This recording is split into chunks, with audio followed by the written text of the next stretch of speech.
Comme tous les ans, la Nuit des musées, c'est un moment particulier pour découvrir le musée autrement.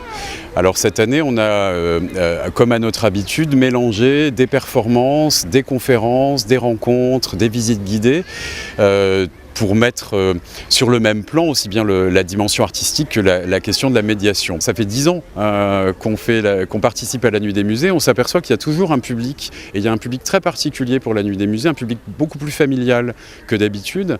Et les gens viennent et restent, et passent du temps.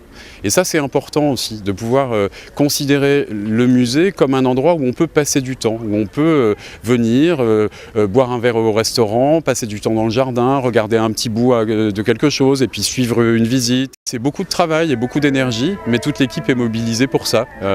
Voilà.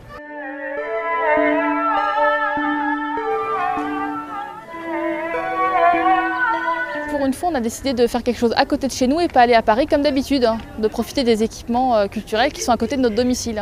Et donc ils sont hyper curieux et ça fait partie des sorties familiales qu'on adore faire ensemble. La Nuit des musées, ça incite un peu les populations pour s'intéresser un peu à l'art et la culture. Moi, ce que j'aime, là, je m'attardais sur l'automate qui fumait, des choses comme ça. J'aime bien l'esprit un peu palais de la découverte où il y a des choses physiques. Il faut chacun faire un petit effort, aller vers.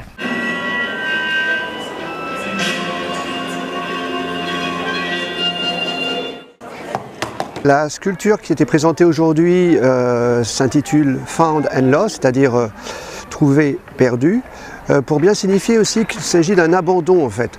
Et là en l'occurrence cette sculpture me représente moi-même échelle 1 en chocolat et l'idée c'est d'abandonner cette sculpture au public qui, grâce à quelques coups de marteau, choisit sa partie de corps, une partie du corps et peut la déguster. L'artiste est venu nous contacter à l'école pour pouvoir lui mouler son corps en chocolat. On était une douzaine d'élèves et on a tout doucement commencé à peindre à l'intérieur du moule sur, en moyenne, 14 couches de chocolat à des températures précises, donc ça a été un cours intéressant pour eux. Je crois que la Nuit du musée, elle est faite aussi pour faire venir un public un peu inhabituel au musée. Tout le monde n'ose pas franchir la porte d'un musée et si on a la chance de montrer une œuvre à ce moment-là, c'est donc aussi la chance de rencontrer un public.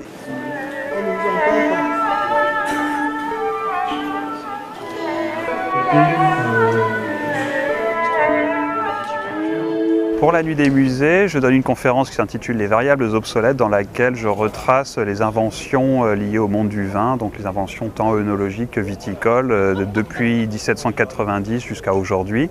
Et cette conférence intervient en lien avec une œuvre que je présente dans le jardin du musée qui s'intitule le Clos Mobile, donc qui est une parcelle de vignes plantée de chardonnay mais dans une remorque. C'est toujours intéressant de présenter des conférences, de rencontrer le public parce que le public peut poser des questions ou intervenir toujours de manière surprenante, soit en apportant des connaissances que je ne connaissais pas ou alors des remarques auxquelles je ne m'attendais pas non plus.